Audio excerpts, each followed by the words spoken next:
जी आया नूं तुसीं देख रहे हो प्रोग्राम गलत गीत ते मैं हाँ तुहाडे नाल सुरभि शर्मा। 2023 नूं असी इंटरनेशनल ईयर ऑफ मिलेट्स मना रहे हैं, यानी कि वो साल मना रहे हैं जिस दे विच असी अपनी खाने की थाली दे विच ऐसे व्यंजन नूं, ऐसे अनाज नूं ऐड कर रहे हैं जो साडे शरीर नूं ना सिर्फ साड़ा पेट भरेगा बल्कि सानू एक संतुलित भोजन भी देगा ते सानू स्वस्थ भी रखेगा।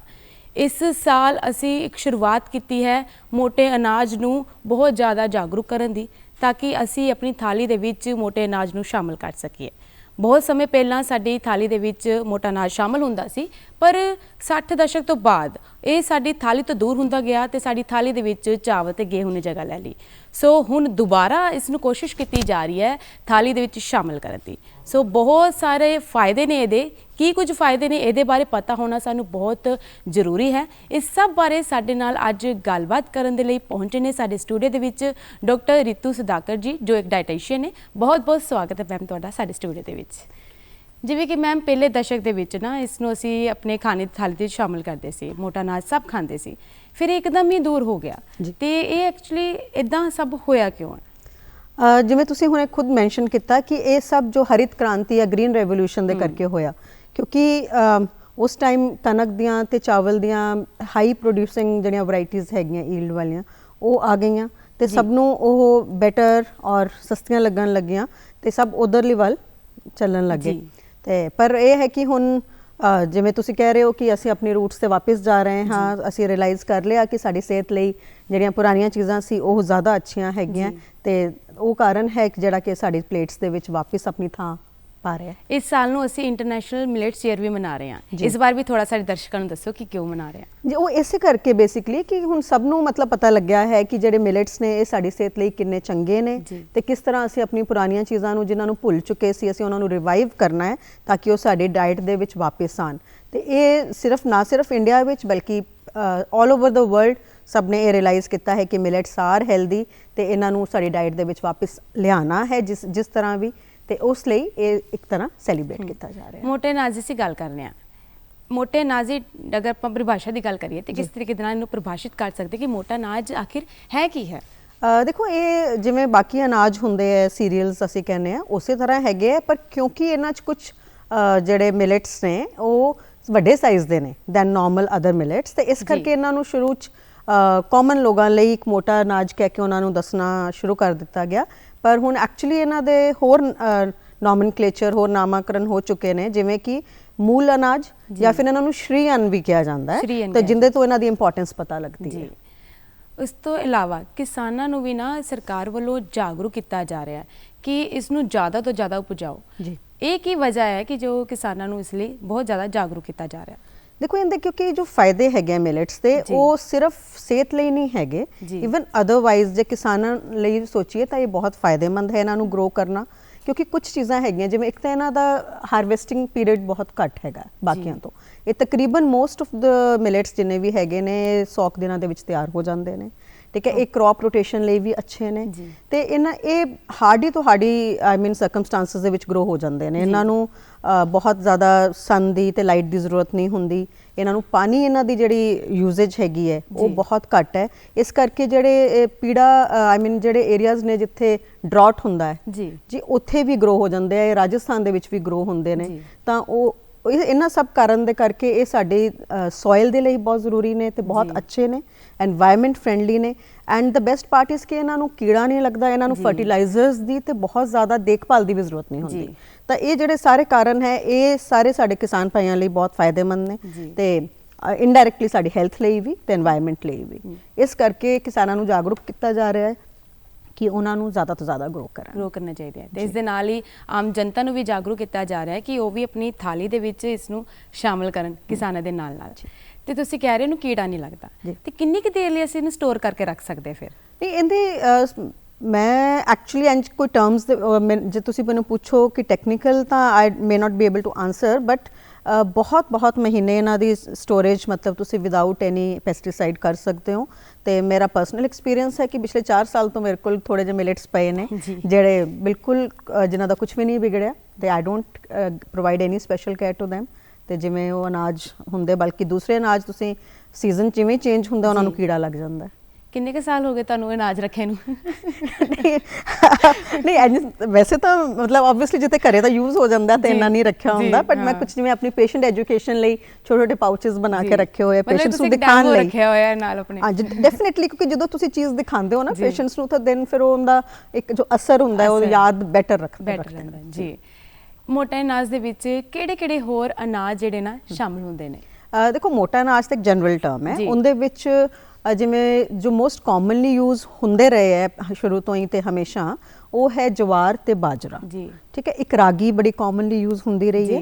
ਪਰ ਇਸ ਤੋਂ ਇਲਾਵਾ ਇਹਨਾਂ ਦੇ ਵਿੱਚ ਇੱਕ ਛੋਟੇ ਸਾਈਜ਼ ਦੇ ਕੁਝ ਮਿਲਟਸ ਵੀ ਹੈਗੇ ਨੇ ਜਿਹੜੇ ਉਹਨੇ ਹੀ ਅੱਛੇ ਨੇ, ਪਰ ਜਿਨ੍ਹਾਂ ਦਾ ਥੋੜਾ ਯੂਜ਼ ਘਟ ਗਿਆ ਸੀ, ਹੁਣ ਵਾਪਸ ਉਹਨਾਂ ਨੂੰ ਲੈ ਕੇ ਆ ਰਹੇ ਆਪਣੀ ਪਲੇਟ ਦੇ ਵਿੱਚ। ਤੇ ਜਿਵੇਂ ਕੰਗਨੀ, ਮੈਂ ਪੰਜਾਬੀ ਦੇ ਨਾਮ ਹੀ ਬੋਲਾਂਗੀ, ਕੰਗਨੀ ਹੋਈ ਤੇ ਹਰੀ ਕੰਗਨੀ ਵੀ ਹੁੰਦੀ ਹੈ, ਇੱਕ ਕੁਟਕੀ ਹੈ, ਕੋਦਰਾ ਹੈ, ਸੰਵਾਂਕ ਤੋਂ ਤਾਂ ਸਭ ਲੋਕ ਜਾਣਦੇ ਹੋਣੇ ਬਿਕਾਜ਼ ਨਵਰਾਤਰਿਆਂ ਵਿੱਚ ਉਹਦਾ ਕਾਫੀ ਯੂਜ਼ ਹੁੰਦਾ ਹੈ। ਹਾਂਜੀ, ਤੇ ਇਹ ਜਿਹੜੇ ਹੈਗੇ ਇਹ ਇਹਨਾਂ ਨੂੰ ਐਕਚੁਅਲੀ ਪੋਜ਼ਿਟਿਵ ਮਿਲਟਸ ਵੀ ਕਿਹਾ ਜਾਂਦਾ ਹੈ, ਤੇ ਇਹ ਜਿਹੜੇ 5 ਮਿਲਟਸ ਹੈਗੇ ਸਮਾਲ ਸਾਈਜ਼ਡ, ਇਹ ਮਤਲਬ ਮੋਟੇ ਅਨਾਜ ਦੇ ਵਿੱਚ ਹੀ ਆਉਂਦੇ ਨੇ। ਹੋਰ ਕੀ ਇਹਦੇ ਬੈਨੀਫਿਟ ਨੇ, ਕਿਹੜੀ ਬਿਮਾਰੀਆਂ ਤੋਂ ਇਹ ਸਾਨੂੰ ਦੂਰ ਕਰਦੇ ਨੇ? ਦੇਖੋ ਮਿਲਟਸ ਜਿਹੜੇ ਹੈਗੇ ਆ ਓਵਰਆਲ ਇਹਨਾਂ ਦੀ ਨਿਊਟ੍ਰੀਸ਼ਨਲ ਕੁਆਲਿਟੀ ਜਿਹੜੀ ਹੈਗੀ ਹੈ ਉਹ ਬਹੁਤ ਅੱਛੀ ਹੈ ਜੀ। ਇਹਨਾਂ 'ਚ ਜਿਵੇਂ ਆਪਾਂ ਇਹਨਾਂ ਨੂੰ ਦੂਸਰੇ ਅਨਾਜਾਂ ਤੋਂ ਜੇ ਕੰਪੇਅਰ ਕਰੀਏ ਤਾਂ ਇਹਨਾਂ ਦੇ ਵਿੱਚ ਪ੍ਰੋਟੀਨ ਕੰਟੈਂਟ ਵੀ ਕਈਆਂ ਦੇ ਵਿੱਚ ਜ਼ਿਆਦਾ ਹੈ, ਜੋ ਕਿ ਸਾਡੀ ਸਿਹਤ ਲਈ ਤੇ ਸਾਡੇ ਸਰੀਰ ਦੇ ਰੱਖ ਰਖਾਵ ਲਈ ਬਹੁਤ ਜ਼ਰੂਰੀ ਹੈ। ਇਸ ਤੋਂ ਇਲਾਵਾ ਇਹਨਾਂ ਦੇ ਵਿੱਚ ਜਿਹੜੀਆਂ ਫੈਟਸ ਦੀ ਕੁਆਲਿਟੀ ਹੈ ਉਹ ਅੱਛੀ ਵਾਲੀ ਫੈਟਸ ਹੈਗੀਆਂ ਜੀ, ਤੇ ਇਹਨਾਂ ਦੇ ਵਿੱਚ ਰੇਸ਼ਾ ਫਾਈਬਰ ਦੀ ਕੁਆਂਟੀਟੀ ਬਹੁਤ ਜ਼ਿਆਦਾ ਹੈ, ਜੋ ਕਿ ਸਾਡੀ ਪੇਟ ਦੀ ਸਿਹਤ ਲਈ, ਗਟ ਦੀ ਸਿਹਤ ਲਈ ਜ਼ਰੂਰੀ ਹੈ। ਤੇ ਇਸ ਤੋਂ ਇਲਾਵਾ ਇਹਨਾਂ ਦੇ ਵਿੱਚ ਐਂਪਲ ਅਮਾਉਂਟਸ ਵਿੱਚ ਵਿਟਾਮਿਨਸ ਤੇ ਮਿਨਰਲਸ ਮਿਲਦੇ ਨੇ। ਆਇਰਨ ਦਾ ਤਾਂ ਇਹ ਬਹੁਤ ਹੀ ਰਿਚ ਸੋਰਸ ਨੇ, ਠੀਕ ਹੈ, ਤੇ ਇਹਨਾਂ ਦੇ ਚੀਜ਼ਾਂ ਦੇ ਕਰਕੇ ਇਹ ਇੱਕ ਸਾਡੀ ਜਿਹੜੀ ਤਕਰੀਬਨ ਸਾਨੂੰ ਹਰੇਕ ਹੀ ਬਿਮਾਰੀ ਵਿੱਚ ਕਹਿ ਸਕਦੇ ਹਾਂ ਕਿ ਇਹਨਾਂ ਦਾ ਇੱਕ ਬਹੁਤ ਹੀ ਸਾਡੀ ਸਿਹਤ ਲਈ ਅੱਛਾ ਰੋਲ ਹੈ। ਅੱਜ ਕੱਲ੍ਹ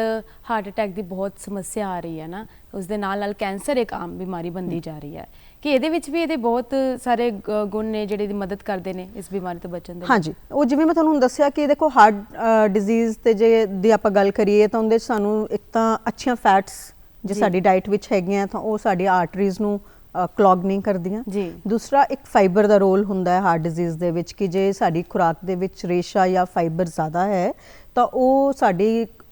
ਨਾੜੀਆਂ ਨੂੰ ਸਾਫ਼ ਰੱਖਦਾ ਹੈ, ਜਿਹੜੀ ਉਹ ਤੋਂ ਥਿਕਨਿੰਗ ਨਹੀਂ ਹੁੰਦੀ ਬਲੱਡ ਦੀ। ਤਾਂ ਉਸ ਪੁਆਇੰਟ ਆਫ ਵਿਊ ਨਾਲ ਜਿਹੜੇ ਮਿਲਟਸ ਨੇ ਇਹ ਹਾਰਟ ਡਿਜ਼ੀਜ਼ ਦੇ ਪੇਸ਼ੈਂਟਸ ਲਈ ਬਹੁਤ ਚੰਗੇ ਨੇ ਜੀ। ਤੇ ਜੇ ਤੁਸੀਂ ਕੈਂਸਰ ਦੀ ਗੱਲ ਕੀਤੀ ਹੈ ਤਾਂ ਇੱਕ ਪੋਲੀਫਿਨੋਲਸ ਯਾਨੀ ਕਿ ਜਿਵੇਂ ਜਿਹੜੇ ਕਿ ਕਲਰਡ ਫਰੂਟਸ ਐਂਡ ਵੈਜੀਟੇਬਲਸ ਕੁਝ ਮਿਲਦੇ ਨੇ, ਉਹ ਮਿਲਟਸ ਦੇ ਵਿੱਚ ਵੀ ਹੁੰਦੇ ਨੇ। ਤੇ ਪੋਲੀਫਿਨੋਲਸ ਨੈਚੁਰਲ ਐਂਟੀਆਕਸੀਡੈਂਟ ਹੋਣ ਕਰਕੇ ਤਕਰੀਬਨ ਸਾਨੂੰ ਸਾਰੀ ਬਿਮਾਰੀਆਂ ਤੋਂ ਬਚਾਉਂਦੇ ਆ, ਜਿਨ੍ਹਾਂ 'ਚ ਕੈਂਸਰ ਇੱਕ ਹੈ ਜੀ। ਤੇ ਉਸ ਤੋਂ ਇਲਾਵਾ ਗੱਲ ਕਰਾਂ ਮੈਂ ਬੋਨਸ ਦੀ, ਹੱਡੀਆਂ ਦੀ, ਸਾਡੇ ਬਜ਼ੁਰਗਾਂ ਦੇ ਵਿੱਚ ਨਾ ਕਾਫੀ ਅੱਜ ਕੱਲ੍ਹ ਇਹ ਸਮੱਸਿਆ ਹੈ। ਮੈਨੂੰ ਲੱਗਦਾ ਬਜ਼ੁਰਗਾਂ ਦੇ ਵਿੱਚ ਵੀ ਨਹੀਂ, ਅੱਜ ਕੱਲ੍ਹ ਕਾਫੀ ਜਵਾਨ ਵੀ ਮੈਂ ਸੁਣਿਆ ਕਿ ਜਿਨ੍ਹਾਂ ਦੀ ਹੱਡੀਆਂ 'ਚ ਦਰਦ ਹੁੰਦੀ ਹੈ ਨਾ, ਤੇ ਕਿ ਇਹਦੇ ਲਈ ਵੀ ਇਹ ਬਹੁਤ ਜ਼ਿਆਦਾ ਲਾਭਕਾਰੀ ਮੰਨ ਸਕਦੇ ਆਪਾਂ ਅਨਾਜ ਨੂੰ? ਦੇਖੋ ਕੁਝ ਵੈਸੇ ਤਾਂ ਇਨ ਜਨਰਲ ਇਹਨਾਂ ਦੇ ਵਿੱਚ ਕੈਲਸ਼ੀਅਮ ਜ਼ਿਆਦਾ ਹੁੰਦਾ, ਠੀਕ ਹੈ, ਤੇ ਉਹ ਜਿਵੇਂ ਤੁਸੀਂ ਕਿਹਾ ਕਿ ਇਹ ਸਿਰਫ ਉਹ ਨਹੀਂ, ਇਨਫੈਕਟ ਲੇਡੀਜ਼ ਦੇ ਵਿੱਚ ਖੈਰ ਆਸਟੀਓਪੋਰੋਸਿਸ ਜ਼ਿਆਦਾ ਹੋ ਜਾਂਦਾ ਹੈ ਆਫਟਰ ਮੈਨੋਪੌਜ਼ ਜਾਂ ਡਿਊ ਟੂ ਹਾਰਮੋਨਲ ਇੰਬੈਲੈਂਸ, ਪਰ ਕੁਝ ਮਿਲਟਸ ਸਪੈਸੀਫਿਕਲੀ ਜਿਵੇਂ ਮੈਂ ਕਹਾਂ ਤਾਂ ਉਹ ਕੈਲਸ਼ੀਅਮ ਦੇ ਬਹੁਤ ਹੀ ਪਾਵਰਫੁਲ ਸੋਰਸਿਸ ਨੇ, ਜਿਵੇਂ ਰਾਗੀ ਨੂੰ ਨਚਨੀ ਵੀ ਕਹਿੰਦੇ ਆ, ਠੀਕ ਹੈ, ਤੇ ਇਹ ਜਿਹੜਾ ਹੈਗਾ ਇਹ perhaps richest source of calcium on this earth, ਜਿਵੇਂ ਆਪਾਂ ਕਹਿੰਦੇ ਆ ਵੇਟ ਵਾਈਜ਼ ਇਹਨੂੰ ਕਿਹਾ ਜਾ ਸਕਦਾ। ਤੇ ਇਸ ਲਈ ਰਾਗੀ ਜੋ ਹੈ ਇਹਨੂੰ ਕਿਸੇ ਵੀ ਫਾਰਮ 'ਚ ਆਪਾਂ ਸਪਰਾਊਟ ਕਰਕੇ ਜਾਂ ਆਟੇ ਦੇ ਤੌਰ 'ਤੇ ਜਾਂ ਕਿਸੇ ਵੀ ਤਰ੍ਹਾਂ ਯੂਜ਼ ਕਰੀਏ ਤਾਂ ਇਹ ਸਾਡੀ ਬੋਨਸ ਦੇ ਲਈ ਬਹੁਤ ਜ਼ਰੂਰੀ ਹੈ ਤੇ ਬਹੁਤ ਫਾਇਦੇਮੰਦ ਹੈ। ਇਹਦੇ 'ਚ ਕੈਲਸ਼ੀਅਮ ਦੇ ਨਾਲ ਨਾਲ ਫਾਸਫੋਰਸ ਬਹੁਤ ਹੈ, ਜੋ ਕਿ ਸਾਡੀ ਬੋਨਸ ਦੀ ਸਿਹਤ ਲਈ ਜ਼ਰੂਰੀ ਹੈ ਜੀ। ਇਮਿਊਨਿਟੀ ਸਿਸਟਮ ਦੀ ਮੈਂ ਗੱਲ ਕਰਾਂ ਤਾਂ ਅੱਜ ਕੱਲ੍ਹ ਮੈਨੂੰ ਲੱਗਦਾ ਕਿ ਫਾਸਟ ਫੂਡ ਖਾ ਕੇ ਸਾਡੇ ਸਭ ਦਾ ਇਮਿਊਨਿਟੀ ਸਿਸਟਮ ਬਹੁਤ ਖਰਾਬ ਹੋ ਗਿਆ ਹੈ, ਤੇ ਅਸੀਂ ਅਨਾਜ ਨੂੰ ਸ਼ਾਮਲ ਕਰਦੇ ਹਾਂ ਨਾ ਵੱਖਰੇ ਤਰੀਕੇ ਦੇ ਨਾਲ। ਕਿਸ ਤਰੀਕੇ ਦੇ ਨਾਲ ਜਿਹੜਾ ਮੋਟਾ ਅਨਾਜ ਹੈ ਸਾਨੂੰ ਇਮਿਊਨਿਟੀ ਸਿਸਟਮ ਨੂੰ ਸਟਰੋਂਗ ਕਰਨ ਦੇ ਲਈ ਮਦਦ ਕਰਦਾ ਹੈ? ਜਿਵੇਂ ਮੈਂ ਦੇਖੋ ਤੁਹਾਨੂੰ ਦੱਸਿਆ ਕਿ ਇਮਿਊਨਿਟੀ ਜਿਹੜੀ ਹੈਗੀ ਹੈ ਨਾ, ਸਾਡੇ ਜੋ ਪੇਟ ਦੇ ਵਿੱਚ ਅੱਛੇ ਬੈਕਟੀਰੀਆ ਹੁੰਦੇ ਆ ਉਹ 70% ਸਾਡੀ ਇਮਿਊਨਿਟੀ ਉਹੀ ਕੰਟਰੋਲ ਕਰਦੇ ਨੇ, ਤੇ ਉਹਨਾਂ ਬੈਕਟੀਰੀਆ ਦੀ ਖੁਰਾਕ ਹੈ ਫਾਈਬਰ, ਰੇਸ਼ਾ। ਹਾਂਜੀ, ਤੇ ਉਹੀ ਐਕਚੁਅਲੀ ਕਿਉਂਕਿ ਜਦੋਂ ਸਾਡੇ ਜਿੰਨੇ ਵੀ ਫਾਸਟ ਫੂਡ ਅਸੀਂ ਖਾਂਦੇ ਹਾਂ ਮੈਦੇ ਦੇ ਜਾਂ ਰਿਫਾਈਨਡ ਗ੍ਰੇਨਸ ਜਿਨ੍ਹਾਂ ਤੋਂ ਛਿਲਕਾ ਉਤਾਰਿਆ ਗਿਆ ਉਹਨਾਂ ਦਾ ਬਣੇ ਹੁੰਦੇ ਆ ਜਿਵੇਂ, ਰਾਈਟ, ਤੇ ਉਹ ਜਦੋਂ ਜਿਵੇਂ ਸਾਡੇ ਡਾਈਟ ਦੇ ਵਿੱਚੋਂ ਰੇਸ਼ਾ ਦੂਰ ਹੋਇਆ ਸਾਡੀ ਇਮਿਊਨਿਟੀ ਘਟਦੀ ਹੈ ਕਿਉਂਕਿ ਜਿਹੜੇ ਸਾਡੇ ਅੱਛੇ ਬੈਕਟੀਰੀਆ ਹੈਗੇ ਆ ਉਹ ਗਰੋ ਨਹੀਂ ਕਰਦੇ। ਤੇ ਜੇ ਅਸੀਂ ਮੁੱਲ ਅਨਾਜ ਜਾਂ ਇਹਨਾਂ ਨੂੰ ਮਿਲਟਸ ਨੂੰ ਜਿਹੜੇ ਕਿ ਫਾਈਬਰ ਦਾ ਬਹੁਤ ਹੀ ਅੱਛਾ ਸੋਰਸ ਨੇ, ਜੇ ਅਸੀਂ ਇਹਨਾਂ ਨੂੰ ਆਪਣੀ ਡਾਈਟ ਦੇ ਵਿੱਚ ਰੈਗੂਲਰ ਡਾਈਟ ਦੇ ਵਿੱਚ ਇਨਕਲੂਡ ਕਰਦੇ ਹਾਂ ਤਾਂ ਇਨਡਾਇਰੈਕਟਲੀ ਇਹ ਸਾਡੇ ਬੈਕਟੀਰੀਆ ਦੀ ਗਰੋਥ ਵਿੱਚ ਹੈਲਪ ਕਰਦੇ ਨੇ ਤੇ ਉਹ ਬੈਕਟੀਰੀਆ ਸਾਡੀ ਓਵਰਆਲ ਵੈਲਨੈਸ ਤੇ ਇਮਿਊਨਿਟੀ ਲਈ ਕੰਮ ਕਰਦੇ ਨੇ। ਗੱਲ ਕਰਾਂ ਜੇ ਮੈਂ ਐਲਰਜੀ ਦੀ ਨਾ, ਕਈਆਂ ਨੂੰ ਮੈਨੂੰ ਲੱਗਦਾ ਕਣਕ ਤੋਂ ਵੀ ਐਲਰਜੀ ਹੋ ਜਾਂਦੀ ਹੈ, ਕਿ ਇਸ ਦੇ ਨਾਲ ਵੀ ਪ੍ਰੋਬਲਮ ਹੋ ਸਕਦੀ ਹੈ, ਇੱਦਾਂ ਦੀ ਕੋਈ ਸਮੱਸਿਆ? ਨਹੀਂ, ਦੇਖੋ ਕਣਕ ਦੀ ਐਲਰਜੀ ਜਿਹੜੀ ਹੈਗੀ ਹੈ ਉਹ ਇੱਕ ਇਮਿਊਨਿਟੀ ਰਿਲੇਟਡ ਪ੍ਰੋਬਲਮ ਹੈਗੀ ਹੈ, ਠੀਕ ਹੈ, ਪਰ ਜਿਹਨੂੰ ਹੋ ਗਈ ਉਹਦੇ ਵਿੱਚ ਮੈਂ ਡੈਫੀਨੇਟਲੀ ਇਹ ਕਹਾਂਗੀ ਕਿ ਮਿਲਟਸ ਖਾਣ ਦਾ ਬਹੁਤ ਰੋਲ ਹੈ ਕਿਉਂਕਿ ਜਿਹੜੇ ਮਿਲਟਸ ਨੇ ਇਹ ਨੈਚੁਰਲੀ ਗਲੂਟਨ ਫ੍ਰੀ ਨੇ। ਜਿਵੇਂ ਲੋਕਾਂ ਨੂੰ ਬਹੁਤ ਇਸ਼ੂ ਰਹਿੰਦਾ ਹੈ ਕਿ ਅਸੀਂ ਕਣਕ ਨਹੀਂ ਖਾਵਾਂਗੇ ਤਾਂ ਹੋਰ ਕੀ ਖਾਵਾਂਗੇ, ਠੀਕ ਹੈ, ਤੇ ਮਿਲਟਸ ਇੰਨੀ ਵੈਰਾਈਟੀ ਹੈ ਸਾਡੀ ਡਾਈਟ ਮਤਲਬ ਜਿਹੜੀ ਅਸੀਂ ਗਰੋ ਕਰਦੇ ਹਾਂ, ਇੰਨੇ ਤਰ੍ਹਾਂ ਦੇ ਮਿਲਟਸ ਨੇ। ਤਾਂ ਇੱਕ ਮਤਲਬ ਇਟਸ ਵੈਰੀ ਇੰਪੋਰਟੈਂਟ ਕਿ ਇਹ ਸੀਲੀਅਕ ਜਿਹੜੇ ਆ ਵੀਟ ਐਲਰਜੀ ਦੇ ਪੇਸ਼ੈਂਟਸ ਨੇ ਉਹਨਾਂ ਨੂੰ ਇੰਨੀ ਵੈਰਾਈਟੀ ਪ੍ਰੋਵਾਈਡ ਕਰਦੇ ਨੇ ਕਿ ਉਹਨਾਂ ਨੂੰ ਸਿਰਫ ਚਾਵਲ ਦੇ ਸਹਾਰੇ ਨਹੀਂ ਰਹਿਣਾ, ਉਹਨਾਂ ਕੋਲ ਹੋਰ ਵੀ ਅਨਾਜ ਹੈ ਜਿੰਦੀ ਚਪਾਤੀ ਬਣਾਈ ਜਾ ਸਕਦੀ ਹੈ, ਜਿਹਨੂੰ ਬਹੁਤ ਹੀ ਮੀਰੀਅਡ ਬਹੁਤ ਹੀ ਤਰੀਕੇ ਨਾਲ ਅਲੱਗ-ਅਲੱਗ ਤਰੀਕਿਆਂ ਨਾਲ ਯੂਜ਼ ਕਰ ਸਕਦੇ। ਛੋਟੇ ਬੱਚੇ ਦੀ ਜੇ ਮੈਂ ਗੱਲ ਕਰਾਂ ਤੇ ਛੋਟੇ ਬੱਚਿਆਂ ਨੂੰ ਅਕਸਰ ਇੱਧਰ ਦੀ ਸਮੱਸਿਆ ਆਉਂਦੀ, ਬੱਚੇ ਨਹੀਂ ਖਾ ਪਾਉਂਦੇ ਨਾ, ਮੋਟਾ ਅਨਾਜ ਨੂੰ ਕਿਹਾ ਜਾਂਦਾ ਹੈ, ਕਿ ਛੋਟੇ ਬੱਚੇ ਜਿਹੜੇ ਆ ਇਹਨੂੰ ਆਪਣੀ ਡਾਈਟ ਦੇ ਵਿੱਚ ਸ਼ਾਮਿਲ ਕਰ ਸਕਦੇ ਆ ਕਿਸੇ ਤਰੀਕੇ? ਡੈਫੀਨਿਟਲੀ। ਦੇਖੋ ਇਹ ਮੋਟਾ ਅਨਾਜ, ਹੁਣ ਮੈਂ ਪਹਿਲਾਂ ਹੀ ਕਿਹਾ ਕਿ ਤਾਂ ਆਪਾਂ ਮੋਟਾ ਅਨਾਜ ਹੀ ਇਹਨਾਂ ਨੂੰ ਸ਼ਾਇਦ ਕਹਿਣਾ ਬੰਦ ਕਰ ਦੇਣਾ ਚਾਹੀਦਾ ਹੈ, ਇਹਨਾਂ ਨੂੰ ਮੂਲ ਅਨਾਜ ਹੀ ਨਾਮ ਰੱਖਣਾ ਚਾਹੀਦਾ ਹੈ। ਤੇ ਇਨਫੈਕਟ ਸਾਊਥ ਦੇ ਵਿੱਚ ਤਾਂ ਜਿਵੇਂ ਅਸੀਂ ਵੀਨਿੰਗ ਫੂਡਸ ਕਹਿੰਦੇ ਹਾਂ ਕਿ 6 ਮਹੀਨੇ ਤੋਂ ਬਾਅਦ ਜਦੋਂ ਬੱਚੇ ਨੂੰ ਅਸੀਂ ਖਾਣਾ ਖਿਲਾਉਣਾ ਸ਼ੁਰੂ ਕਰਦੇ ਹਾਂ ਤਾਂ ਉਦੋਂ ਮਿਲਟਸ, ਰਾਗੀ ਮਿਲਟ ਦਾ ਤਾਂ ਸਭ ਤੋਂ ਪਹਿਲਾ ਇਸਤੇਮਾਲ ਹੁੰਦਾ ਬੱਚਿਆਂ ਲਈ, ਕਿਉਂਕਿ ਇਹਨਾਂ ਦੇ ਵਿੱਚ ਜਿਵੇਂ ਦੱਸਿਆ ਵੀ ਕੈਲਸ਼ੀਅਮ ਬਹੁਤ ਹੈ ਤੇ ਹੋਰ ਸਾਰੇ ਵਿਟਾਮਿਨ ਮਿਨਰਲਸ ਪਰਯਾਪਤ ਅਮਾਉਂਟ ਵਿੱਚ ਹੈਗੇ ਨੇ। ਤਾਂ ਇਸ ਕਰਕੇ ਇਹ ਵੀਨਿੰਗ ਫੂਡਸ ਵਿੱਚ ਵੀ ਯੂਜ਼ ਹੁੰਦੇ ਆ ਤੇ ਹਰੇਕ ਉਮਰ ਦਾ ਬੰਦਾ ਇਹਨੂੰ ਖਾ ਸਕਦਾ ਹੈ, ਨਾਟ ਕਿ ਵੀ ਬੱਚੇ ਨਹੀਂ ਖਾ ਸਕਦੇ ਜਾਂ ਬਜ਼ੁਰਗ ਨਹੀਂ ਖਾ ਸਕਦੇ। ਹਾਂ, ਇਹ ਹੈ ਕਿ due to at different ages ਤੁਸੀਂ ਇਹਨੂੰ ਡਿਫਰੈਂਟ ਟਾਈਪ ਨਾਲ ਕੁੱਕ ਕਰਕੇ ਖਾ ਸਕਦੇ ਹੋ। ਜੇ ਤੁਹਾਨੂੰ ਕੁਝ ਡੈਂਟਿਸ਼ਨ ਦੰਦਾਂ ਦੇ ਰਿਲੇਟਡ ਪ੍ਰੋਬਲਮ ਹੈ ਜਾਂ ਜਿਵੇਂ ਛੋਟੇ ਬੱਚਿਆਂ ਨੂੰ ਆਪਾਂ ਟੈਕਸਚਰ ਜ਼ਿਆਦਾ ਜ਼ਰੂਰੀ ਹੁੰਦਾ ਹੈ ਕਿ ਤੁਸੀਂ ਉਹਨਾਂ ਨੂੰ ਹੁਣ ਜੇ ਫੁਲਕਾ 6 ਮਹੀਨੇ ਦੇ ਬੱਚੇ ਨੂੰ ਬਣਾ ਕੇ ਦੇ ਦੋਗੇ ਉਹ ਨਹੀਂ ਖਾ ਸਕਦਾ, ਠੀਕ ਹੈ, ਤਾਂ ਉਹਨੂੰ ਤੁਸੀਂ ਕੋਈ ਪੋਰਿਜ ਦੀ ਫਾਰਮ ਵਿੱਚ ਜਾਂ ਸੂਜੀ ਖੀਰ ਖੀਰ ਦੀ ਫਾਰਮ ਵਿੱਚ ਦਿਓਗੇ। ਹਾਂ ਜੀ, ਤਾਂ ਤੁਸੀਂ ਇਹਦਾ ਪ੍ਰੈਪਰੇਸ਼ਨ ਦਾ ਤਰੀਕਾ ਡਿਫਰੈਂਟ ਕਰਨਾ ਹੈ, ਪਰ ਇਹ ਹਰੇਕ ਏਜ ਵਿੱਚ ਹਰ ਕੋਈ ਖਾ ਸਕਦਾ। ਡਾਈਟ ਦੀ ਮੈਂ ਗੱਲ ਕਰਾਂ ਕਿ ਹੁਣ ਤਾਂ ਆਪਾਂ ਨੂੰ ਅਪਣਾਉਣਾ ਸ਼ੁਰੂ ਕੀਤਾ ਹੈ ਨਾ, ਸਾਨੂੰ ਆਦਤ ਹੈ ਕਣਕ ਔਰ ਚਾਵਲ ਦੀ, ਤੇ ਫਿਰ ਕਿਸ ਤਰੀਕੇ ਦੇ ਨਾਲ ਸਾਨੂੰ ਆਦਤ ਪਏਗੀ ਮਿਲਟਸ ਦੀ ਆਪਣੀ ਥਾਲੀ ਦੇ ਵਿੱਚ ਸ਼ਾਮਿਲ ਕਰਨ ਦੀ? ਕਿੱਦਾਂ ਦੀ ਆਦਤ ਪਾਈ ਹੈ ਅਸੀਂ? ਦੇਖੋ, ਆਦਤ ਇਹ ਤੁਹਾਨੂੰ ਐਕਵਾਇਰ ਕਰਨੀ ਪਏਗੀ, ਠੀਕ ਹੈ, ਕਿਉਂਕਿ ਤੁਹਾਨੂੰ ਪਤਾ ਹੈ ਕਿ ਇਹਦੇ ਫਾਇਦੇ ਹੈ, ਇਸ ਲਈ ਤੁਸੀਂ ਇਹਨੂੰ ਆਪਣੀ ਪਲੇਟ ਵਿੱਚ ਲੈ ਕੇ ਆਉਣਾ ਚਾਹੁੰਦੇ ਹੋ ਤੇ ਇਹਨੂੰ ਤੁਸੀਂ ਕਿਸੇ ਵੀ ਫਾਰਮ ਵਿੱਚ ਇਨਕਲੂਡ ਕਰ ਸਕਦੇ ਹੋ। ਕਿਉਂਕਿ ਦੇਖੋ ਮਿਲਟਸ ਬਹੁਤ ਹੀ ਵਰਸੇਟਾਈਲ ਗ੍ਰੇਨਸ ਨੇ, ਜਿਸ ਤਰ੍ਹਾਂ ਵੀਟ ਜਾਂ ਰਾਈਸ ਨੂੰ ਹਰੇਕ ਤਰੀਕੇ ਨਾਲ ਯੂਜ਼ ਕੀਤਾ ਜਾਂਦਾ ਹੈ। ਤੁਸੀਂ ਚਪਾਤੀ ਵੀ ਬਣਾਉਂਦੇ ਹੋ, ਤੁਸੀਂ ਉਹਨਾਂ ਨੂੰ ਰਾਈਸ ਦੀ ਤਰ੍ਹਾਂ ਵੀ ਖਾਂਦੇ ਹੋ, ਤੁਸੀਂ ਰਾਈਸ ਨੂਡਲਸ ਵੀ ਮਿਲਦੇ ਨੇ, ਰਾਈਸ ਬਿਸਕਿਟਸ ਵੀ ਮਿਲਦੇ ਨੇ, ਬ੍ਰੈਡ ਵੀ ਮਿਲਦੀ ਹੈ। ਉਸੇ ਤਰ੍ਹਾਂ ਮਿਲਟਸ ਵੀ ਸਭ ਜਗ੍ਹਾ ਅਵੇਲੇਬਲ ਨੇ, ਸਭ ਤਰ੍ਹਾਂ ਯੂਜ਼ ਹੁੰਦੇ ਨੇ ਤੇ ਕੰਜ਼ਿਊਮ ਹੁੰਦੇ ਨੇ। ਤੁਸੀਂ ਦੇਖੋ ਮਿਲਟਸ ਦਾ ਆਟਾ ਬਣਾ ਕੇ ਤੁਸੀਂ ਉਹਨਾਂ ਨੂੰ ਚਪਾਤੀ ਬਣਾ ਕੇ ਖਾ ਸਕਦੇ ਹੋ। ਜੇ ਤੁਸੀਂ ਮਿਲਟਸ ਨੂੰ ਰਾਈਸ ਦੀ ਤਰ੍ਹਾਂ ਕੁੱਕ ਕਰਕੇ ਦਾਲ ਸਬਜ਼ੀ ਨਾਲ ਵੀ ਖਾਇਆ ਜਾ ਸਕਦਾ ਹੈ। ਇਹਨਾਂ ਦਾ ਤੁਸੀਂ ਦਲੀਆ ਬਣਾ ਸਕਦੇ ਹੋ। ਇਹਦੀ ਇਡਲੀ, ਮਤਲਬ ਜੇ ਤੁਸੀਂ ਪਾਊਡਰਡ ਫਾਰਮ ਵਿੱਚ ਇਹਨੂੰ ਯੂਜ਼ ਕਰਦੇ ਹੋ, ਤੁਸੀਂ ਇਹਨੂੰ ਇਡਲੀ ਬਣਾਉਣਾ ਹੈ, ਤੁਸੀਂ ਪੂੜਾ ਬਣਾਉਣਾ ਹੈ, ਕਿਤੇ ਵੀ ਯੂਜ਼ ਕਰ ਸਕਦੇ ਹੋ। ਤੇ ਇਵਨ ਕਮਰਸ਼ੀਅਲ ਪ੍ਰੈਪਰੇਸ਼ਨਸ ਵਿੱਚ ਜਿਵੇਂ ਕਿ ਬਿਸਕਿਟਸ ਬਹੁਤ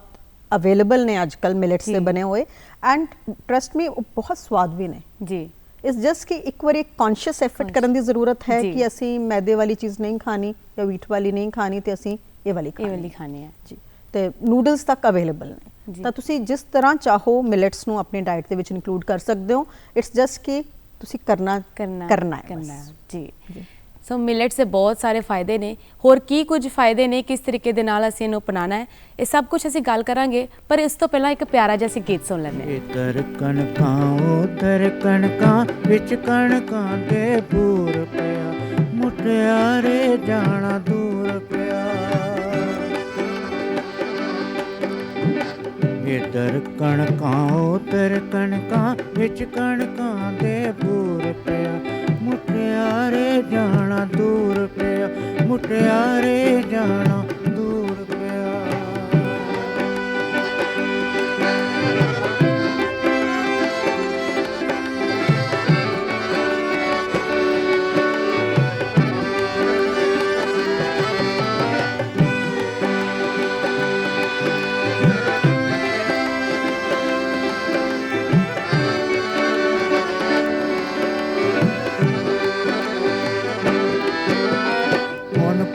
ਜਾਣੀਆਂ ਨੇ ਖਿੱਦੂ ਦੀਆਂ ਬੱਚੀਆਂ ਹੁਣ ਭੁੱਲ ਜਾਣੀਆਂ ਨੇ ਖਿੱਦੂ ਦੀਆਂ ਬੱਚੀਆਂ ਹਨ ਨਾ ਸਹੇਲੀਆਂ ਜੋ ਕਿਤੇ ਵਿੱਚ ਨੱਚੀਆਂ ਹੁਣ ਭੁੱਲ ਜਾਣੀਆਂ ਨੇ ਖਿੱਦੂ ਦੀਆਂ ਬੱਚੀਆਂ ਹਨ ਨਾ ਸਹੇਲੀਆਂ ਜੋ ਕਿਤੇ ਵਿੱਚ ਨੱਚੀਆਂ ਸਹੁਰਿਆਂ ਦੇ ਨਿੱਤ ਨਿੱਤ ਪੱਕਣੇ ਪਰੌਂਠੇ ਪੇਕਿਆਂ ਦਾ ਠੰਡੜਾ ਤੰਦੂਰ ਪਿਆ ਮੁਟਿਆਰੇ ਜਾਣਾ ਦੂਰ ਪਿਆ ਮੁਟਿਆਰੇ ਜਾਣਾ ਦੂਰ ਪਿਆ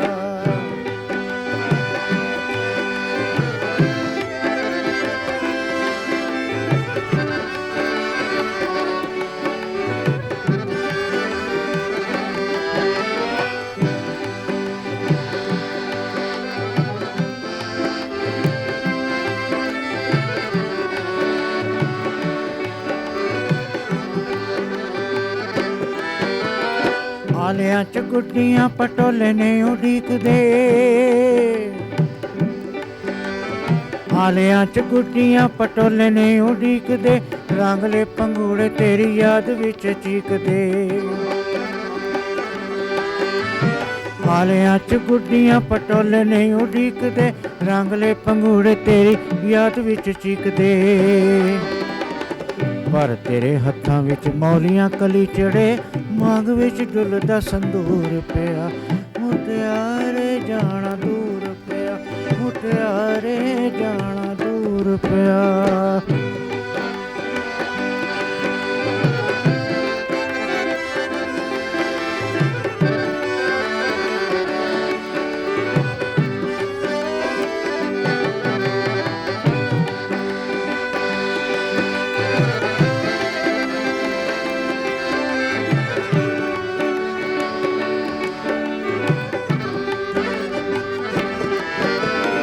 ਤੇਰੇ ਬਿਨਾਂ ਖੂਹਾਂ ਦੀਆਂ ਟਿੰਡਾਂ ਨੇ ਪਿਆਸੀਆਂ ਹੋ ਤੇਰੇ ਬਿਨਾਂ ਖੂਹਾਂ ਦੀਆਂ ਟਿੰਡਾਂ ਨੇ ਪਿਆਸੀਆਂ ਤੇਰੇ ਬਾਝ ਪੱਤਨਾਂ ਤੇ ਛਾਈਆਂ ਨੇ ਉਦਾਸੀਆਂ ਤੇਰੇ ਬਿਨਾਂ ਖੂਹਾਂ ਦੀਆਂ ਟਿੰਡਾਂ ਨੇ ਪਿਆਸੀਆਂ ਤੇਰੇ ਬਾਝ ਪੱਤਨਾਂ ਤੇ ਛਾਈਆਂ ਨੇ ਉਦਾਸੀਆਂ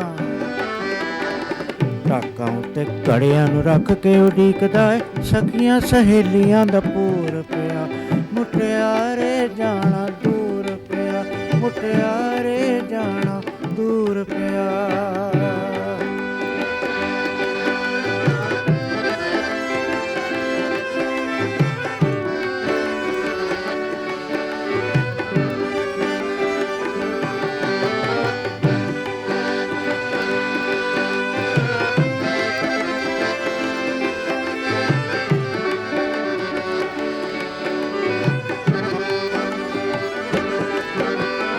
ਲੁਕ ਲੁਕ ਵੇਖਦੀ ਏ ਅੱਜ ਤੇਰੀ ਮਾਂ ਨੀ ਲੁਕ ਲੁਕ ਵੇਖਦੀ ਏ ਅੱਜ ਤੇਰੀ ਮਾਂ ਨੀ 2 ਦਿਨ ਹੋਰ ਮਾਣ ਜਾਂਦੀ ਹੋਏ ਛਾਣੀ ਲੁਕ ਲੁਕ ਵੇਖਦੀ ਏ ਅੱਜ ਤੇਰੀ ਮਾਂ ਨੀ 2 ਦਿਨ ਹੋਰ ਮਾਣ ਜਾਂਦੀ ਹੋਏ ਛਾਣੀ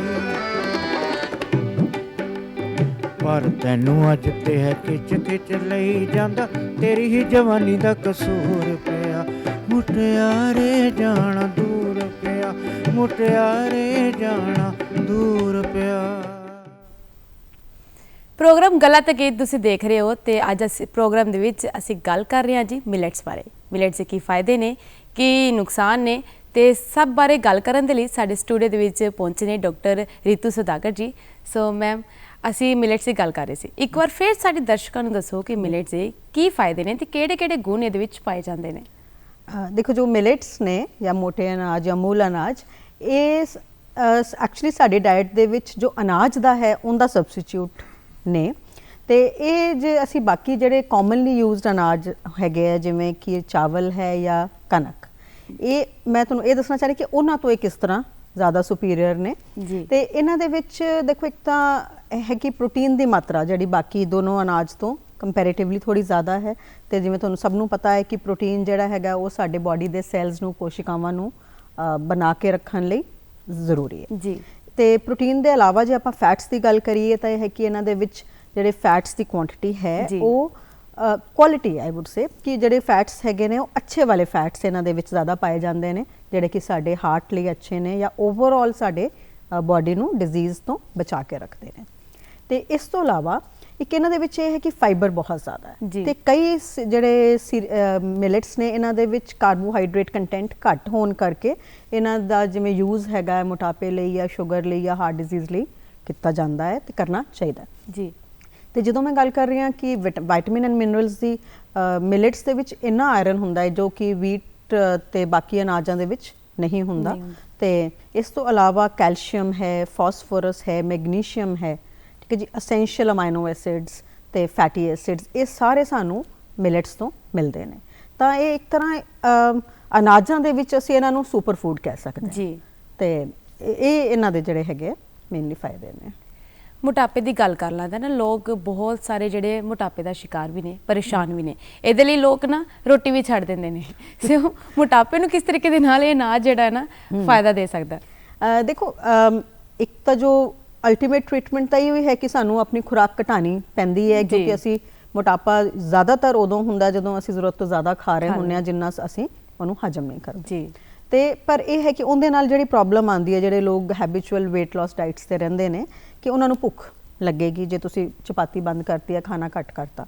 ਤਾਂ ਇਹਦੇ ਵਿੱਚ ਮਿਲਟਸ ਦਾ ਇਹ ਰੋਲ ਹੈ ਕਿ ਇਹ ਜਿਹੜੇ ਹੈਗੇ ਨੇ, ਕਿਉਂਕਿ ਇਹਨਾਂ ਦੇ ਵਿੱਚ ਫਾਈਬਰ ਜਾਂ ਰੇਸ਼ਾ ਬਹੁਤ ਜ਼ਿਆਦਾ ਹੈ, ਇਸ ਕਰਕੇ ਇਹ ਸੈਟਾਈਟੀ ਜਾਂ ਕਿ ਤੁਹਾਡੀ ਭੁੱਖ ਨੂੰ ਕੰਟਰੋਲ ਰੱਖਣ ਵਿੱਚ ਜ਼ਿਆਦਾ ਮਦਦ ਕਰਦੇ ਨੇ। ਤੇ ਇਸ ਕਰਕੇ ਜੇ ਇਹਦੀ ਛੋਟੀ ਕੁਆਂਟੀਟੀ, ਘੱਟ ਵੀ ਮਾਤਰਾ ਵਿੱਚ ਵੀ ਖਾਇਆ ਜਾਏ, ਤੁਸੀਂ ਬਹੁਤ ਦੇਰ ਤੱਕ ਤੁਹਾਨੂੰ ਭੁੱਖ ਨਹੀਂ ਲੱਗਦੀ ਤੇ ਢਿੱਡ ਭਰਿਆ ਹੋਇਆ ਫੀਲ ਹੁੰਦਾ ਹੈ, ਜਿਹੜਾ ਕਿ ਇਨਡਾਇਰੈਕਟਲੀ ਤੁਹਾਨੂੰ ਇੱਧਰ ਉੱਧਰ ਹੋਰ ਖਾਣ ਤੋਂ ਬਚਾਏਗਾ, ਜਿਹਦੇ ਨਾਲ ਤੁਹਾਡਾ weight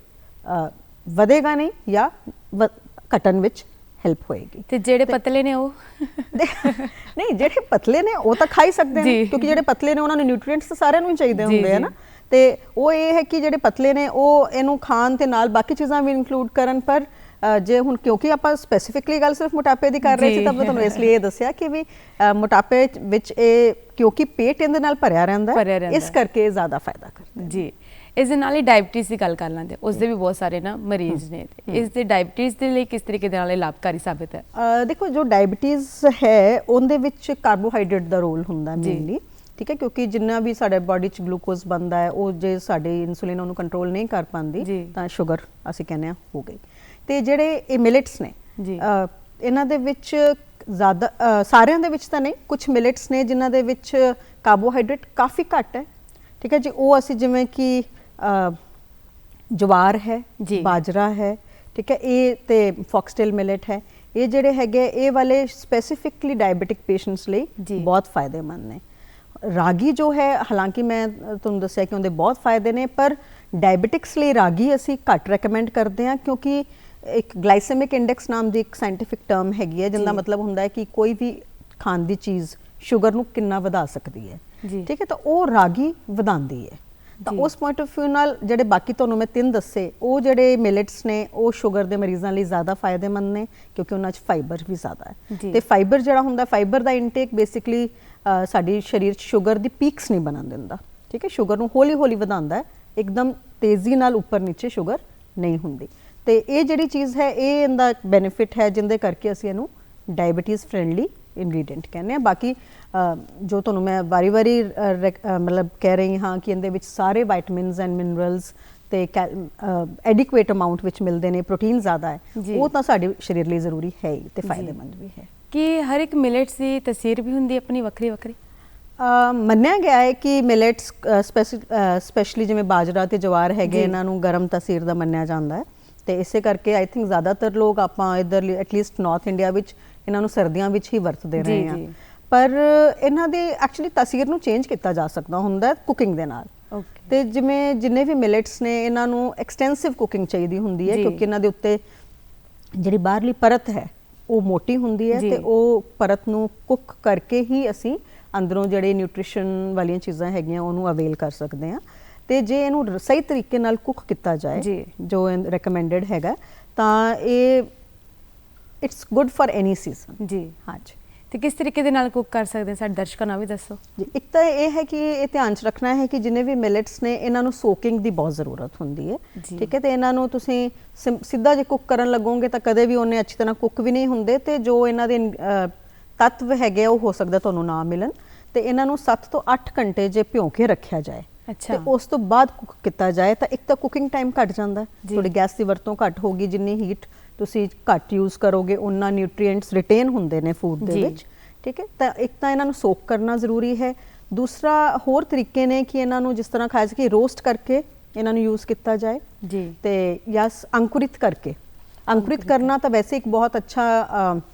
ਪ੍ਰੋਸੈਸ ਹੈ, ਉਹ ਜਿਵੇਂ ਅਸੀਂ ਦਾਲਾਂ ਨੂੰ ਵੀ ਕਹਿੰਦੇ ਆ ਕਿ ਅੰਕੁਰਿਤ ਕਰਕੇ ਖਾਓ, ਕਿਉਂਕਿ ਅੰਕੁਰਿਤ ਕਰਨ ਨਾਲ ਇੱਕ ਤਾਂ ਉਹਨਾਂ ਦੀ ਜਿਹੜੀ ਹਾਜਮੇ ਦੀ ਕੁਆਲਿਟੀ ਹੈ ਉਹ ਬੈਟਰ ਹੋ ਜਾਂਦੀ ਹੈ, ਸੌਖਾ ਹਜਮ ਹੋਣ ਲੱਗਦੇ ਹੈ, ਤੇ ਜਿੰਨੇ ਵੀ ਇਹਨਾਂ 'ਚ ਵਿਟਾਮਿਨ ਮਿਨਰਲਸ ਹੁੰਦੇ ਆ ਉਹ ਤਕਰੀਬਨ 6 ਗੁਣਾ ਵੱਧ ਜਾਂਦੇ ਆ ਸਪਰਾਊਟਿੰਗ ਦੇ ਨਾਲ, ਠੀਕ ਹੈ। ਤੇ ਉਹ ਸੇਮ ਇਹਦੇ ਵਿੱਚ ਵੀ ਹੁੰਦਾ। ਤਾਂ ਰੋਸਟਿੰਗ, ਅੰਕੁਰਿਤ ਕਰਨਾ, ਤੇ ਇੱਕ ਤੀਸਰੀ ਚੀਜ਼ ਹੈ ਜਿਵੇਂ ਖਮੀਰ ਉਠਾ ਕੇ ਖਾਣਾ।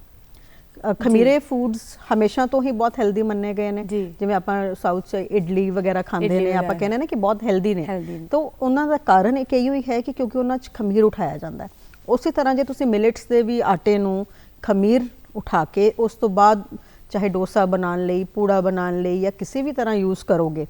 ਤਾਂ ਉਹਨਾਂ ਦੀ ਜਿਹੜੀ ਨਿਊਟ੍ਰੀਸ਼ਨਲ ਕੁਆਲਿਟੀ ਹੈ ਇੱਕ ਤਾਂ ਉਹ ਬਹੁਤ ਇੰਪਰੂਵ ਹੋ ਜਾਂਦੀ ਹੈ, ਨਾਲੇ ਨਿਊਟ੍ਰੀਐਂਟਸ ਦੀ ਅਵੇਲੇਬਿਲਿਟੀ ਕਿ ਤੁਹਾਨੂੰ ਉਹ ਜਿੰਨੇ ਵੀ ਨਿਊਟ੍ਰੀਐਂਟਸ ਉਹਦੇ ਵਿੱਚ ਹੈਗੇ ਆ ਉਹ ਤੁਹਾਨੂੰ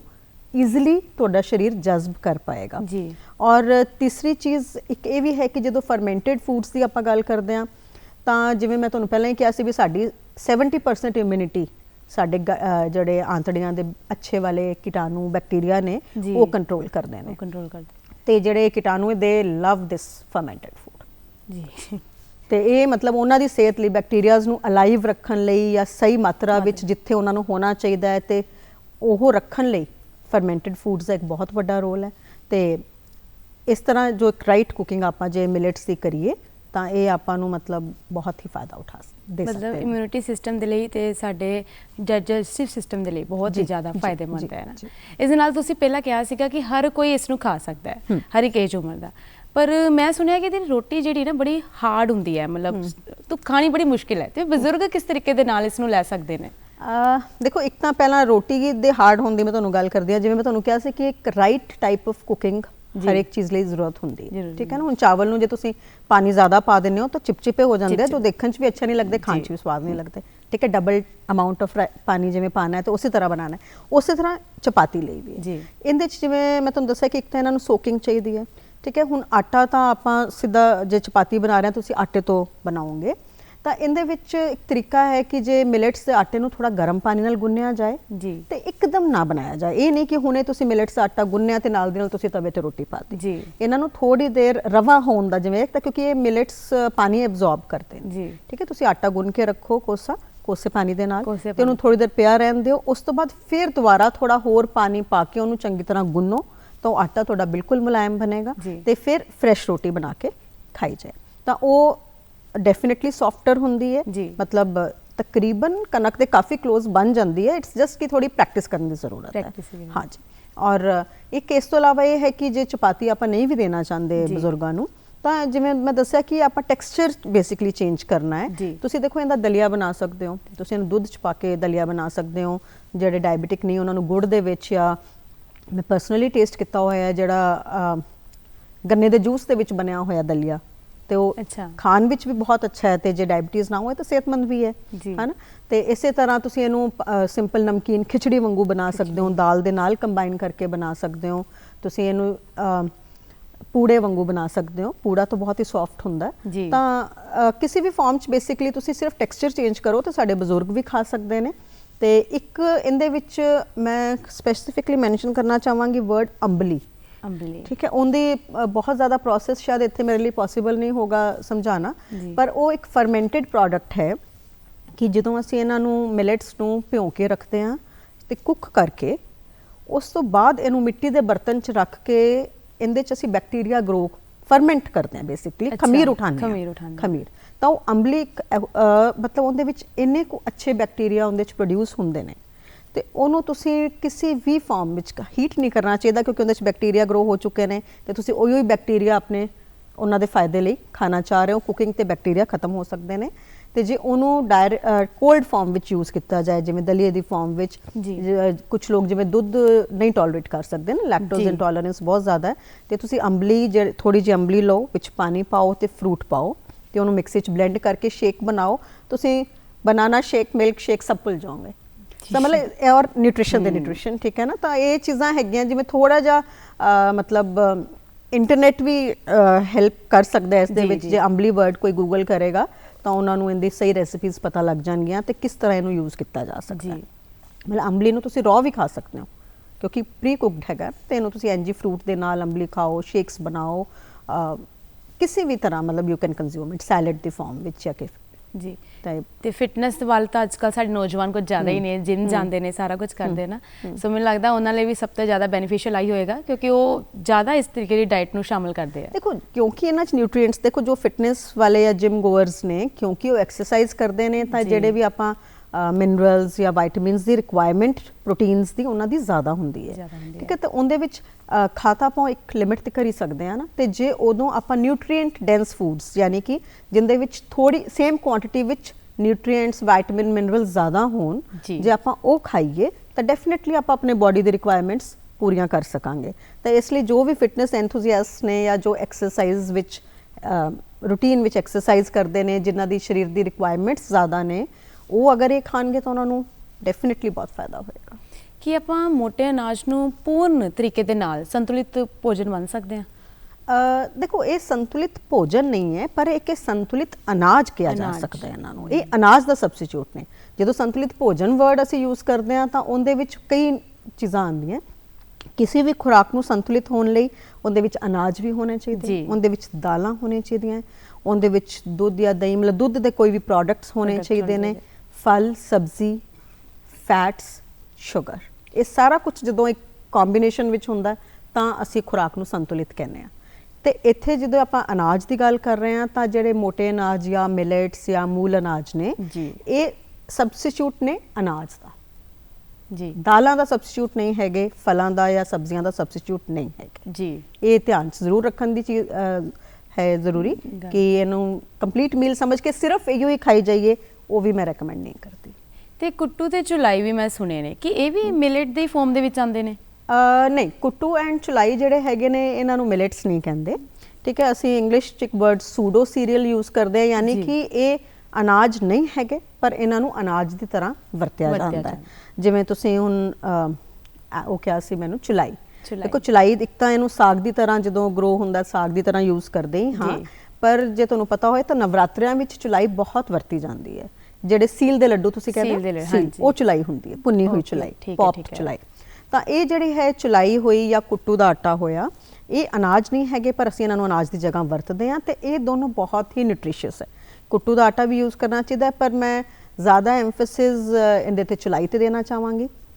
ਇਹਨੂੰ ਕਈ ਤਰ੍ਹਾਂ ਯੂਜ਼ ਕੀਤਾ ਜਾ ਸਕਦਾ ਦੇਖੋ ਜੋ ਇਹਦੇ ਸੀਡਸ ਨੇ ਜੇ ਸਾਗ ਤੋਂ ਇਲਾਵਾ ਆਪਾਂ ਗੱਲ ਕਰੀਏ ਜਿਹੜੇ ਸੀਡਸ ਨੇ ਉਹਨਾਂ ਨੂੰ ਪੀਸ ਕੇ ਤੁਸੀਂ ਆਪਣੇ ਆਟੇ ਵਿੱਚ ਮਿਲਾ ਸਕਦੇ ਹੋ ਠੀਕ ਹੈ ਤੇ ਇਹ ਥੋੜਾ ਜਿਹਾ ਕੜਤਨ ਵੱਲ ਹੁੰਦੇ ਨੇ ਤੇ ਇਸ ਕਰਕੇ ਤੁਸੀਂ ਇਹਨੂੰ ਪਿਓਰਲੀ ਨਹੀਂ ਯੂਜ਼ ਕਰ ਸਕਦੇ ਪਿਓਰ ਐਸ ਸੱਚ ਇਹਨੂੰ ਅਪ ਟੂ 10% ਮਤਲਬ ਇਹ ਸਾਇੰਸ ਨਾਲ ਦੇਖਿਆ ਗਿਆ ਕਿ ਜੇ 10% ਤੱਕਰ ਵੀ ਅਸੀਂ ਇਹਨੂੰ ਆਪਣੇ ਰੈਗੂਲਰ ਆਟੇ ਵਿੱਚ ਮਿਲਾ ਲਈਏ ਤਾਂ ਰੈਗੂਲਰ ਆਟੇ ਦਾ ਟੇਸਟ ਨਹੀਂ ਚੇਂਜ ਹੁੰਦਾ ਤੇ ਤੁਸੀਂ ਉਹ ਆਟਾ ਕਿਸੇ ਵੀ ਚੀਜ਼ 'ਚ ਯੂਜ਼ ਕਰ ਸਕਦੇ ਹੋ ਚਾਹੇ ਬ੍ਰੈਡ ਬਣਾਓ ਬਿਸਕਿਟਸ ਬਣਾਓ ਐਵਰੀ ਪੋਸੀਬਲ ਯੂਜ਼ ਠੀਕ ਹੈ ਤੇ ਨਿਊਟ੍ਰੀਸ਼ਨ ਦੀ ਕੁਆਲਿਟੀ ਉਹਦੀ ਇੰਨੀ ਇੰਪਰੂਵ ਹੋ ਜਾਂਦੀ ਹੈ ਸਿਰਫ ਉਹ 10% ਐਡ ਕਰਨ ਨਾਲ ਕਿਉਂਕਿ ਇਹਦੇ ਵਿੱਚ ਵੀ ਕੈਲਸ਼ੀਅਮ ਬਹੁਤ ਜ਼ਿਆਦਾ ਜੀ ਠੀਕ ਹੈ ਤੇ ਹੋਰ ਵੀ ਬਹੁਤ ਨਿਊਟ੍ਰੀਐਂਟਸ ਨੇ ਤੇ ਇਸ ਕਰਕੇ ਇਹ ਚੁਲਾਈ ਮਤਲਬ ਅੱਛੀ ਹੈ ਤੇ ਜਿਹੜੀ ਇਹ ਪਫਡ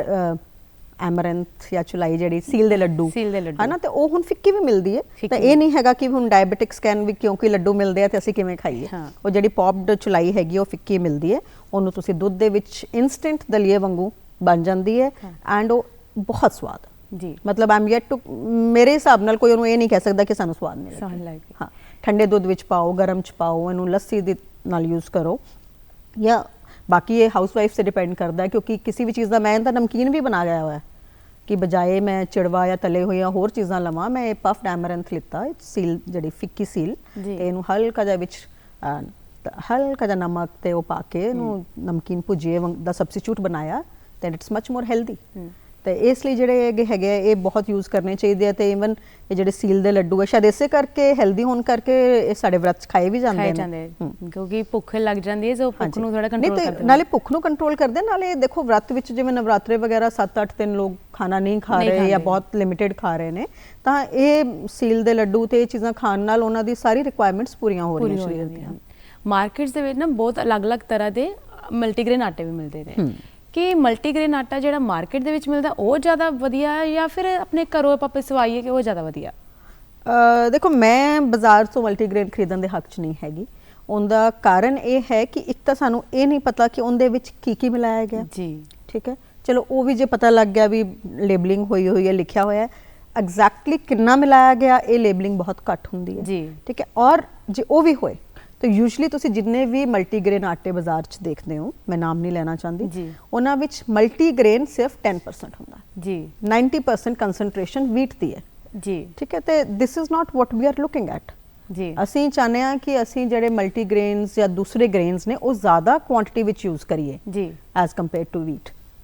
ਤੇ ਇਸ ਲਈ ਬੈਸਟ ਹੈ ਕਿ ਜੇ ਤੁਸੀਂ ਉਹ ਖੁਦ ਘਰੇ ਬਣਾਉਂਦੇ ਹੋ। ਮਲਟੀਗ੍ਰੇਨ ਬਣਾਉਣਾ ਹੈ ਤਾਂ ਡੈਫੀਨਿਟਲੀ ਤੁਸੀਂ ਜਿਹੜੇ ਤੁਹਾਨੂੰ ਆਪਾਂ ਗ੍ਰੇਨਸ ਦੀ ਗੱਲ ਕਰ ਰਹੇ ਹਾਂ, ਤੁਸੀਂ ਉਹ ਆਪਣੀ ਟੇਸਟ ਅਨੁਸਾਰ ਜਾਂ ਆਪਣੀ ਲਾਈਕਿੰਗ ਦੇ ਅਨੁਸਾਰ ਉਹਨਾਂ ਨੂੰ ਮਿਲਾ ਸਕਦੇ ਹੋ ਜ਼ਿਆਦਾ ਮਾਤਰਾ ਵਿੱਚ। ਔਰ ਮਲਟੀਗ੍ਰੇਨ ਬਣਾਉਣਾ ਜ਼ਰੂਰੀ ਵੀ ਨਹੀਂ ਹੁੰਦਾ ਕਿਉਂਕਿ ਤੁਸੀਂ ਇਹ ਜਿਹੜੇ ਅਨਾਜ ਨੇ ਇਹਨਾਂ ਨੂੰ ਇੰਡੀਪੈਂਡੈਂਟਲੀ ਵੀ ਖਾ ਸਕਦੇ ਹੋ ਜੀ। ਮੈਂ ਤੁਹਾਨੂੰ ਐਮਰੈਂਥ ਜਾਂ ਜਿਹੜੇ ਚੁਲਾਈ ਦਾ ਕਿਹਾ ਸੀਗਾ ਕਿ ਉਹ ਕੜਵੀ ਹੋਣ ਕਰਕੇ 10% ਤੱਕ ਹੀ ਯੂਜੂਅਲੀ ਯੂਜ਼ ਹੋਣੀ ਚਾਹੀਦੀ ਹੈ ਜਾਂ ਹੁੰਦੀ ਹੈ। ਪਰ ਜਿਹੜੇ ਮਿਲਟਸ ਨੇ ਇਹਨਾਂ ਦਾ ਆਟਾ ਤੁਸੀਂ ਹੁਣ ਬਾਜਰੇ ਦੀ ਰੋਟੀ ਪਲੇਨ ਖਾਣੇ ਹੀ ਹੋ ਨਾ, ਜਵਾਰ ਦੀ ਰੋਟੀ ਵੀ ਖਾਂਦੇ ਆ, ਇਸੇ ਤਰ੍ਹਾਂ ਫੌਕਸਟੇਲ ਮਿਲਟ ਦੀ ਰੋਟੀ ਬਣਦੀ ਹੈ, ਸਵਾਂਕ ਤੇ ਚਾਵਲ ਨੂੰ ਜੇ ਪੀਸ ਕੇ ਤੁਸੀਂ ਬਣਾਓਗੇ ਉਹਦੀ ਵੀ ਬਣਦੀ ਹੈ। ਤਾਂ ਮਲਟੀਗ੍ਰੇਨ ਨਾ ਵੀ ਬਣਾਉਣਾ ਹੋਏ ਤੁਸੀਂ ਇੰਜ ਕਰ ਸਕਦੇ ਹੋ, ਦਿਨ 'ਚ ਕਿਸੇ ਇੱਕ ਟਾਈਮ ਕੋਈ ਰੋਟੀ ਖਾ ਲਈ, ਇੱਕ ਟਾਈਮ ਕਣਕ ਦੀ ਖਾ ਲਈ ਜਾਂ ਕੋਈ ਹੋਰ ਖਾ ਲਈ। It's up to you how you want to use it. ਜੀ, ਤੇ ਜਾਂਦੇ ਜਾਂਦੇ ਸਾਡੇ ਦਰਸ਼ਕਾਂ ਨੂੰ ਮਿਲਟਸ ਦੇ ਉੱਤੇ ਕੁਝ ਖਾਸ ਟਿਪਸ? ਮੈਂ ਇਹੋ ਹੀ ਕਹਿਣਾ ਚਾਹਾਂਗੀ ਕਿ ਦੇਰ ਆਏ ਦਰੁਸਤ ਆਏ ਤੇ ਜੇ ਹੁਣ ਆਪਾਂ ਨੂੰ ਮਿਲਟਸ ਦੇ ਫਾਇਦੇ ਪਤਾ ਲੱਗਣ ਲੱਗੇ ਹੈ ਤੇ ਆਪਾਂ ਉਹਨਾਂ ਨੂੰ ਜ਼ਰੂਰ ਕੰਜ਼ਿਊਮ ਕਰੀਏ। ਕੁਝ ਲੋਕਾਂ ਨੂੰ ਇਹ ਜ਼ਰੂਰ, ਮੈਨੂੰ ਪੇਸ਼ੈਂਟਸ ਨੇ ਕਈ ਵਾਰੀ ਕਿਹਾ ਹੈ ਕਿ ਮਿਲਟਸ ਕਣਕ ਤੋਂ ਮਹਿੰਗੇ ਪੈਂਦੇ ਆ, ਤਾਂ ਉਹਦੇ ਵਿੱਚ ਮੈਂ ਉਹਨਾਂ ਨੂੰ ਇਹ ਵੀ ਕਹਿੰਦੀ ਹੁੰਦੀ ਹਾਂ ਕਿ ਤੁਸੀਂ ਯੂਜ਼ ਕਰੋ ਤੇ ਆਪਣੇ ਆਪ ਚੀਜ਼ ਸਸਤੀ ਹੋ ਜਾਏਗੀ। ਮਹਿੰਗੀ ਇਸੇ ਲਈ ਹੁੰਦੀ ਹੈ ਕਿਉਂਕਿ ਆਪਾਂ ਉਹਨਾਂ ਨੂੰ ਰੂਟੀਨ 'ਚ ਯੂਜ਼ ਨਹੀਂ ਕਰਦੇ ਤੇ ਇਸ ਕਰਕੇ ਆਪਣੇ ਕਿਸਾਨ ਭਰਾ ਉਹਨਾਂ ਨੂੰ ਗਰੋ ਨਹੀਂ ਕਰਦੇ, ਤੇ ਜੇ ਗਰੋ ਨਹੀਂ ਕਰਾਂਗੇ ਤਾਂ ਚੀਜ਼ ਜਿਹੜੀ ਘੱਟ ਮਿਲੇਗੀ ਉਹ ਮਹਿੰਗੀ ਹੋਏਗੀ। ਤੇ ਇਸ ਲਈ ਆਪਾਂ ਨੂੰ ਸਭ ਨੂੰ ਮਿਲ ਕੇ ਇੱਕ ਪਲੈਨਟ ਨੂੰ ਹੈਲਦੀ ਬਣਾਉਣ ਲਈ, ਆਪਣੇ ਆਪ ਦੀ ਸਿਹਤ ਦਾ ਧਿਆਨ ਰੱਖਣ ਲਈ ਤੇ ਓਵਰਆਲ ਵੈਲਨੈਸ ਲਈ ਮਿਲਟਸ ਨੂੰ ਅਪਣਾਉਣਾ ਚਾਹੀਦਾ ਹੈ। ਥੋੜੀ ਜਿਹੀ ਮੇਕ ਅ ਸਮਾਲ ਬਿਗਨਿੰਗ, ਥੋੜੇ ਤੋਂ ਸ਼ੁਰੂ ਕਰੋ ਤੇ ਆਪਣੇ ਆਪ ਜਦੋਂ ਤੁਹਾਡੇ ਫਾਇਦੇ ਤੁਹਾਡੇ ਸਾਹਮਣੇ ਆਉਣਗੇ ਤੁਸੀਂ ਇਹਨੂੰ ਵਧੇਰੀ ਮਾਤਰਾ ਵਿੱਚ ਵਰਤੋਗੇ। ਸੋ ਬਹੁਤ ਵਧੀਆ ਜਾਣਕਾਰੀ ਅੱਜ ਰਿਤੂ ਮੈਮ ਨੇ ਸਾਨੂੰ ਦਿੱਤੀ ਹੈ ਮਿਲਟਸ ਦੇ ਉੱਤੇ। ਮੈਨੂੰ ਲੱਗਦਾ ਦਰਸ਼ਕਾਂ ਨੂੰ ਵੀ ਬਹੁਤ ਸਾਰੀ ਜਾਣਕਾਰੀ ਦੁਆਰਾ ਮਿਲ ਗਈ ਹੋਗੀ, ਪਤਾ ਲੱਗ ਗਿਆ ਹੋਏਗਾ, ਸੋ ਜਾਗਰੂਕ ਵੀ ਹੋ ਗਏ ਹੋਣੇ। ਇਸ ਦੇ ਨਾਲ ਹੀ ਮੈਮ ਤੁਹਾਡਾ ਬਹੁਤ ਬਹੁਤ ਧੰਨਵਾਦ, ਤੁਸੀਂ ਸਾਡੇ ਸਟੂਡੀਓ ਦੇ ਵਿੱਚ ਆਏ। ਦਰਸ਼ਕਾਂ ਦਾ ਵੀ ਬਹੁਤ ਬਹੁਤ ਧੰਨਵਾਦ।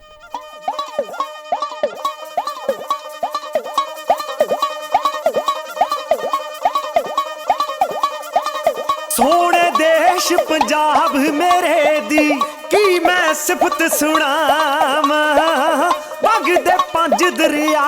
ਨੇ ਇੱਥੇ ਨਾਲੇ ਮੌਜ ਬਹਾ